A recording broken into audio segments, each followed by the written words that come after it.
Let's talk about one of the more unusual positions in this endgame. It's not the one you see. In this position, black is about 22 moves away from mate. That is a good option when white can safely go there because both pieces are controlling this square.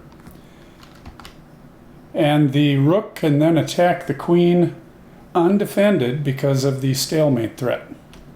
We go here, here, here, here. It's typical kinds of play in this endgame. However, if we shift the black pieces one square to the left in our starting position, black is dead here. There is absolutely no way to save the game or even prolong it. This is called the trapezoid position. It pops up regularly whenever white can form this, usually by moving the queen to f5 or the corresponding square. With black against the edge of the board, the defender is lost. Let's run a few variations. So we've got the obvious issue that moving away that way leads to a skewer of the rook. And then we've got the skewer of the rook.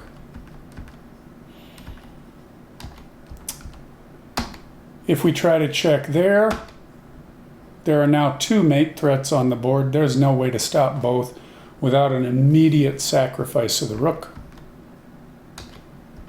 And finally, any attempt to play a distant defense is automatically doomed because the squares on the c-file are all controlled. The ones in red are controlled by the king. The other one in red is controlled directly by the queen. But the three green squares are immediately forked from one of these three forking squares. So there just isn't a safe place to move the rook. And needless to say, the only moves that the king has lead to the queen capturing the rook. Even when we pull the trapezoid position off the edge of the board, this forces black to make concessions. So like forming a rosette or the Öva position, this formation forces the defender to make a concession or two. For example, black could play there, and we get the familiar fact that now the black king is just plain pinned to the rook.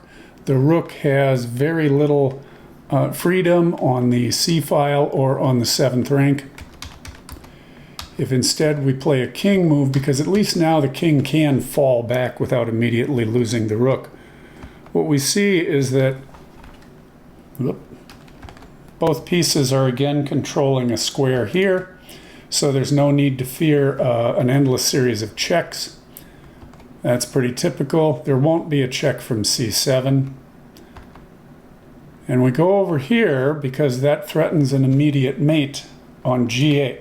That threat often enables you to reposition the queen with gain of time. So going there, bring the king in. Again, the d7 check is controlled. So we can check there, walk forward. We often do this when cornering the black pieces. Now the key question here is, can black form a third rank defense? The answer is no. If the rook moves here, it's immediately lost to a fork from c8.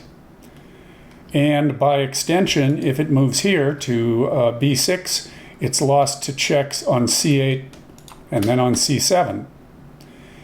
And if it moves here, well, let's try it. Rook there. And as you might guess, queen pins, and the rook is lost.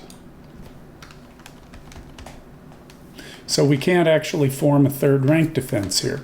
So, reunite the pieces, trying to save them.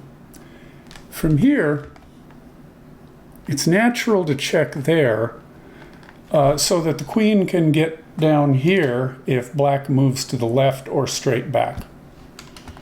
So black naturally prevents that in the only possible way. We check here.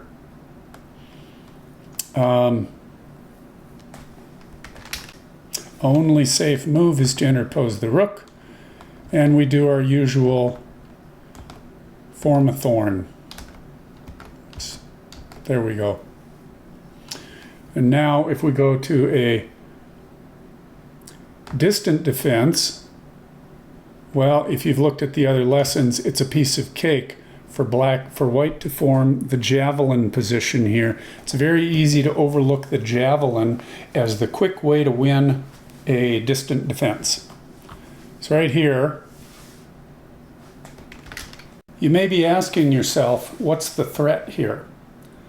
Well, as you know, we've got a threat of a microwave mate in that corner.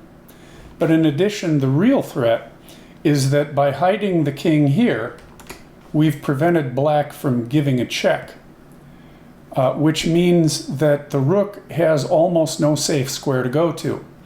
Let's look at an example here. So for example, if the rook goes there, well, we go there, check, and there, and the rook is gone.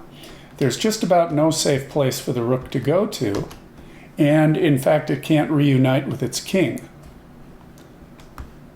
A pathetic option is to play here, in which case we go there, check. Obviously going down here loses to the immediate fork. And we go here, threatening the rook and the microwave mate back here. So that microwave mate threat is always so handy. Of course, you give the check, but now the checking square is controlled, and as in the triple threat position, which we have here, we've got a mate threat there, and we've got a mate threat there, and we have control of the forking square. Just another triple threat. You also have the option of doing what we generally do when the wishbone position occurs with the black king against the edge of the board. Flip it on its edge. There we go. And now black is pretty much forced into an absolute seventh or a distant defense. If he takes the distant defense, well, check from the diagonal next to the diagonal the rook stands on, in this case the long diagonal. That's a safe square. And now we go here. Of course, the only safe thing for black to do in this position is to block. And then we transfer the move. And we've got the diagonal position. And we've got Philidor, familiar pattern. What happens if we go the other way? Well, the answer is, remember that the rook is touched by the attacking king, so the defending king has to stay in contact with it, which means that if we give check there, it's forced back there, and we go here.